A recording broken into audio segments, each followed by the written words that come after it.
So how do we compete with institutions? If institutions are buying Bitcoin and they're using Hedera, we have to take a step back and realize, hold on a second, the whole point of this space was to compete with institutions and to challenge these large monopolies. You know, in the 1700s, Paul Revere made his famous ride to warn that the British were coming. There was no rider to warn us about the dominant tech monopolies that were coming to take over the internet and have effectively dominating it now and are basically, incredible bullies around the internet, the way the British were, hundreds of years ago. And you've got Amazon, Google, Facebook, and Apple just dominating and actually putting lots of companies out of business. Their graveyard is littered with companies who have been unable to compete, and there's far more who never even tried to compete because they knew the odds were stacked against them.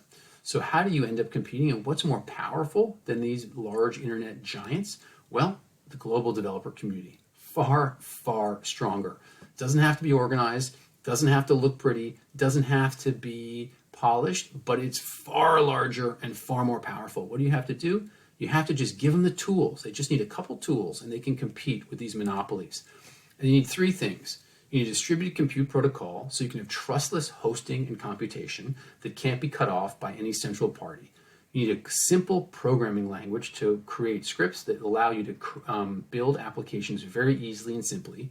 And you need a blockchain-based economic layer that allows compensation and reward to flow up and down the system. You need to have all three. If you just have one, it doesn't work. There are plenty of distributed compute protocols out there, but by itself doesn't serve nearly the purpose. You need the language and you need this economic reward layer, not just donations. You need that all to work.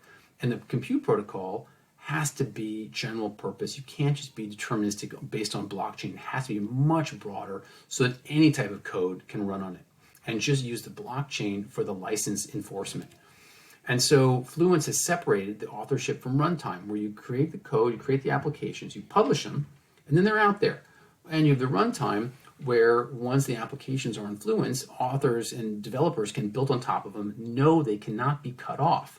And importantly here, developers can build with confidence. But the difference here versus others is that the hosting revenue is shared with the author. And that gives people incentive to put applications, put code, develop on top of it because of that reward element. And that creates a very powerful, interesting ecosystem. So let's show how it works. A white label chat app with a couple users, and then some other developers come along, add a couple features, add more users, and those users flow down to the white label chat app. More users come, build on top of it yet again, and you end up having more different applications built. Each time one of these applications is built, they're just building that, adding that little piece on top of it. They're not rebuilding everything below it. And that allows incredibly cheap, fast innovation. Each one of these groups gets their own users and their own ecosystem based on their own UI and their own features. But they're sharing all the work that happened below them. That is incredibly fast, easy, powerful innovation that hasn't before really been possible. And so Fluence allows this fast innovation and allows it to be scalable. You only pay for what you use. You don't have to rebuild infrastructure every time you get a next kind of step function up in users. You just scale up as the hosting providers scale up. And it's secure. No central party can cut off access or disable hosting. And so Fluence is going to really revolutionize the way applications were built because it's so easy. And it reminds us of the cathedral model for software development, where software used to be built in proprietary closed ecosystems, but that did not scale well. Eric Raymond recognized this in his famous book. And if you look at the Bazaar, that's been proven in software development to be incredibly powerful, where decentralized, autonomous developers collaborate and create incredibly robust, quickly done, powerful applications. What we're basically doing is bringing this Bazaar model of OSS software development to applications and allowing that same level of creativity, innovation, collaboration to happen with software.